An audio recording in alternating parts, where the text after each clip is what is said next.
এয়া দুপৰীয়াৰ কাৰণে ৰেডি কৰি আছোঁ আমি।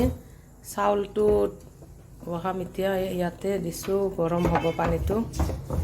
গৰম পানী দি চাউলটো সদায় ধুব লাগে, ইমান পাউডাৰ মাৰে নহয়, সেইটো কাৰণে মই গৰম পানী দি পূৰা ধুই লওঁ। এইফালে মছলাখিনি বটি ৰেডি কৰি আছে তাই, আমাৰ বেহেনা।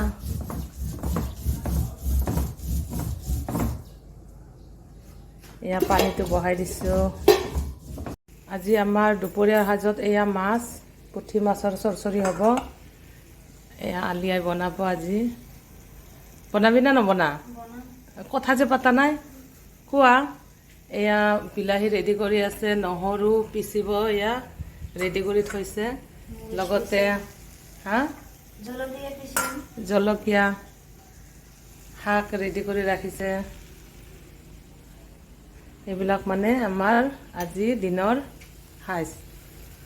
কেনেকুৱা পালে, কোনে কোনে কি কি বনাব কমেণ্ট কৰিবা। মই এয়া বনাম আজি, পুঠি মাছ, একদম বিলৰ মাছ, বহুত টেষ্টি মাছ। মিলি কেনে বনাম আমি। এজনী মোৰ বেহেনা, পিয়াৰী বেহেনা, হয়নে নহয়? তাই ধুনীয়াকৈ গুটিবিলাক ওলাই ওলাই থৈছে, চেকি কেনে ৰসটো দি দিব পাৰিবা ন? বুদ্ধি আছে তোমাৰ বহুত।